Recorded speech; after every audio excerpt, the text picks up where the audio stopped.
So আমরা আরো একটা নতুন জিনিস শিখব। আহ, আমি এখানে আইটেমের সংখ্যা কমিয়ে ফেলেছি, জাস্ট 4টা রেখেছি। অ্যান্ড আমাদের পিছে যে ভিজুয়ালি রিপ্রেজেন্ট করার জন্য যে বক্সটা রেখেছি সেটাও রেখেছি, বাট আমি আপনাদের সামনেই এইটা বন্ধ করে দিব। সো এটা কিভাবে করেছি না করেছি এইটা নিয়ে কোনো টেনশন করা লাগবে না, এবং এটার সিএসএস গুলোও আমি অফ করে দিব। এখন থেকে আমরা মনে মনে গ্রিডটাকে ভিজুয়ালাইজ করব।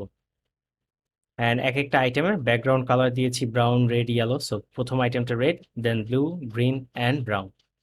সো এইটুকু আমি যদি সেভ করি, আমাদের দুটো জিনিস সেন্টার, আমি এই দুটো জিনিসও অফ করে দিব। সো আমি বলেছি অফ করে দিলে এটা পুরোটা উইথ পেয়ে যাবে। সো মনে মনে চিন্তা করেন যে আমার একটা গ্রিড যেটাতে 3টা কলাম আছে, 3টা রো আছে, এইটুকু পর্যন্ত কিন্তু জিনিসটা। সো এখন আমি এক একটা আইটেমকে কতটুকু জায়গা দিব, আমি দেখিয়েছিলাম যে আমি একটা আইটেমকে ধরে যদি 2 এফআর দিয়ে দেই দেন করতে পারি। এখন সবকিছুই যদি আমি এখান থেকে করি জিনিসটা একটু টাফ হয়ে যায়। আমি যদি চাই এক একটা আইটেমে যেয়ে ডেফিনেটলি ক্লাস নেম দিয়ে তাদের ধরতে পারি। আমি ওদের যদি বলতে পারি যে এ 2 এফআর জায়গা নিবে, বা যে সে 2টা কলাম জায়গা নিবে, টোটাল কলাম আছে 3টা, সে 2 কলাম জায়গা নিবে, 3 কলাম জায়গা নিবে, সেটা যদি ডিক্লেয়ার করতে পারি চাই কেমন হয়, বা আমি যদি করতে পারি তাহলে কেমন হয়। কিছু জিনিস আরেকটু ক্লিয়ার করে নেই। এটা জাস্ট ক্লিন করে নিব, দেন গ্রিড টেমপ্লেটটাকে 2 দিব। সো ইয়াস, খেয়াল করবেন গ্রিড টেমপ্লেট রো কিন্তু 3টা। তার মানে হচ্ছে এই 300 স্পেসকে 3 ভাগে নিয়েছে। অ্যাকচুয়ালি আমার গ্রিডটা কিন্তু এইটুকু পর্যন্ত, যেহেতু আমার আইটেম 4টাই আছে, সে এইটুকু জায়গার মধ্যে হয়ে গেছে। ভিজুয়ালি অ্যাটলিস্ট আমরা দেখতে পাচ্ছি। ওকে। সো আমি বলছি আইটেম 1কে আমি 2টা কলামের জায়গা দিব। সো তার জন্য কি লিখবো? Grid, by the way item 1 হচ্ছে এই যে ফার্স্ট আইটেমটার একটা ক্লাস। আমি যদিও এখানে আরো একটা আইটেম দেখে রেখেছি, সেটাতে কোনো সিএসএস অ্যাপ্লাই করিনি, সো ওটা নিয়ে আপনারা চিন্তা করবেন না। অ্যান্ড আমি যদি গ্রিড কলাম বলি, গ্রিড কলাম 1 to 2, এখন যদি রিলোড দেই কিচ্ছু হবে না। কারণ কি? আমি এখানে যে জিনিসটা ডিক্লেয়ার করেছি, আমি বলেছি আইটেম 1 যে ডিপটা, বা সরি এটা স্প্যান দেয়া।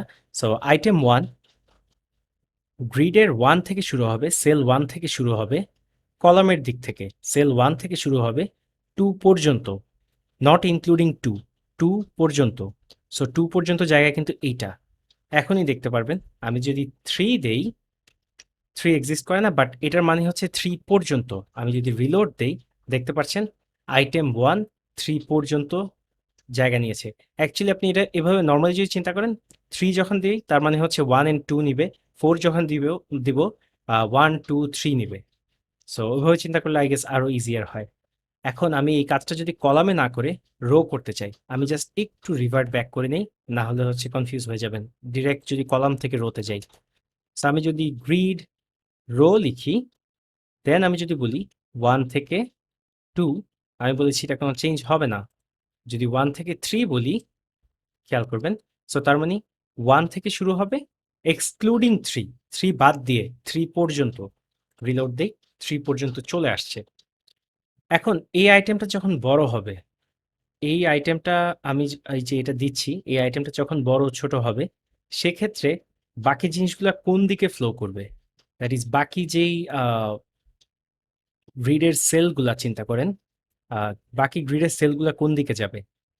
সো এইটা সেট করার জন্য আমরা যে প্রপার্টিটা লিখি, grid flow,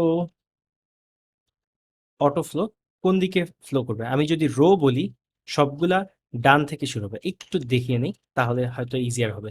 so grid rho বললে বাই ডিফল্ট ইটস রো। যদি কলাম বলি, সো কলাম বলতে উপরে নিচে, ফ্লো হবে উপরে নিচের দিকে। দেখেন এইটার পরে কিন্তু আইটেম 2, তারপর item 3, item 4। So grid flow দিয়ে আমরা বুঝাই কোন দিকে গ্রিডের আইটেমগুলো ফ্লো করবে, কলামের দিক থেকে ফ্লো করবে না রো এর দিকে ফ্লো করবে। দেন গ্রিড রো দিয়ে আইটেমের ভেতরে, যে কোনো আইটেমের ভেতরে গ্রিড রো দিয়ে আমি বুঝাই সে কতটুকু জায়গা নিবে। আমি যদি এটাকে এখন 4 পর্যন্ত নেই, আমার কিন্তু অ্যাকচুয়ালি রো হচ্ছে ম্যাক্সিমাম 3 পর্যন্ত। তার মানে সে পুরা এইটুকু জায়গা নিয়ে নিবে, তাহলে বাকিটা আবার এইখানে ফ্লো করবে। সো আশা করি আরো একটা নতুন জিনিস আমরা শিখলাম, গ্রিড ফ্লো এবং কোনো আইটেমের মধ্যে গ্রিড রো কতটুকু জায়গা নিবে বা কলামে কতটুকু জায়গা নিবে। সো এই টিউটোরিয়ালটা এই পর্যন্তই। সবাইকে ধন্যবাদ।